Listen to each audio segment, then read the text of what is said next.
के बारे में हमने आपको बताया। भोपाल आपको लिए चलते हैं, यहां से मनोज्ञा लोईवाल हमारी सहयोगी जुड़ गई हैं। आज प्रहलाद पटेल विधानसभा पहुंचे थे अपने क्षेत्र में। पत्रकारों ने सीएम को लेकर उनसे पूछा, उन्होंने हाथ जोड़ दिया। वहां से क्या खबर आपके पास मनोज्ञा?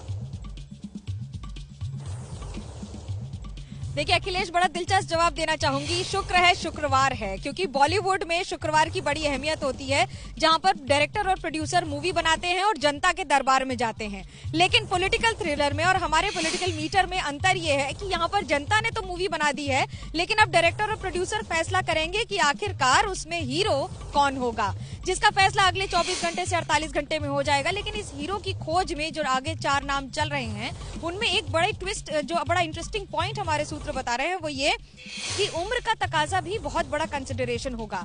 यानी कि आने वाली पीढ़ियों के लिए किसी एक ऐसे चेहरे को रखा जाना जिसके साथ अगले 10 साल की राजनीति मध्य प्रदेश में की जा सके। और ऐसे में प्रहलाद पटेल का नाम बहुत ज्यादा आगे आ जाता है।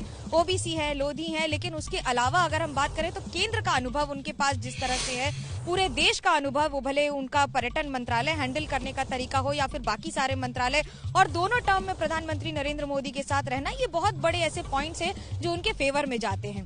अब दूसरी तरफ अब आ जाते हैं शिवराज सिंह चौहान। ये बात सही है कि मामा को यहाँ पर देखना साथ में और उनकी राजनीति को समझना अभी थोड़ा मनोज्ञा, आपको रोकना पड़ेगा बीच में। अनुराग ठाकुर एक प्रेस कॉन्फ्रेंस कर रहे हैं, सीधे अपने दर्शकों को वही लिए चलते हैं। 200 करोड़ रुपए से ज्यादा नकद मिले और गिनती जारी है।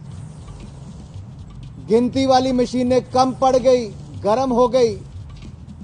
गिनने वाले अधिकारी थक गए, 3 दिन हो गए। बैग कम पड़ गए, बोरियां भी कम पड़ गई। लेकिन कांग्रेस की काली कमाई की गिनती जारी, अभी भी जारी है।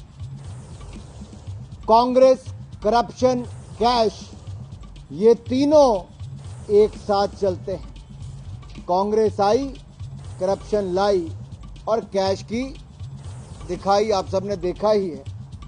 कांग्रेस है जहां, करप्शन है वहां। ये आज की बात नहीं मैं कर रहा। आजादी के बाद सबसे पहला घोटाला हुआ, मैं इसलिए याद करा रहा हूं, पिछले दिन फ्लैग डे था।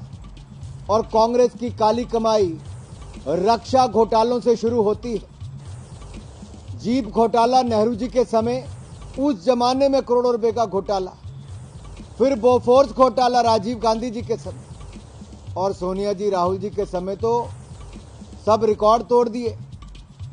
अगुस्ता वेस्टलैंड से लेके अन्य घोटाले, अगर कांग्रेस के घोटालों की बात करें तो एक के बाद अनेक घोटालों की सूची सामने आती है। और तभी तो दर्द कांग्रेस को होता है, तभी तो नोटबंदी पर बार बार सवाल खड़े करते हैं, तभी तो ईडी और सीबीआई पर कांग्रेस सवाल खड़ा करती है।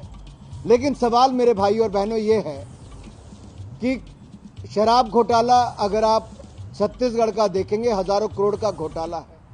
महादेव ऐप पे हजारों करोड़ रुपए का घोटाला, और अब इनके ही सांसद का साथ लगते झारखंड में 200 करोड़ रुपया कैश मिल भी गया। गिनती जारी है। और राहुल जी और सोनिया जी, मेरा निवेदन ये रहेगा कि आप देश को बताएं कि ये सारे के सारे तार कांग्रेस के साथ ही क्यों जुड़ते हैं, और आप बार बार ईडी सीबीआई का विरोध क्यों करते हैं। एजीएल केस में बेल पर कौन है, और एक के बाद दूसरे कांग्रेस के नेता का नाम घोटालों में और करप्शन के मामलों में आता है। ऐसा कोई बचा नहीं जिसको कांग्रेस ने ठगा नहीं। मित्रों, अगर इनकी जहां जहां गठबंधन की सरकारें हैं, वहां के उदाहरण भी देखेंगे। ये सरकारें तभी टिकी है, और इंडी अलायंस भी ये तभी टिका है।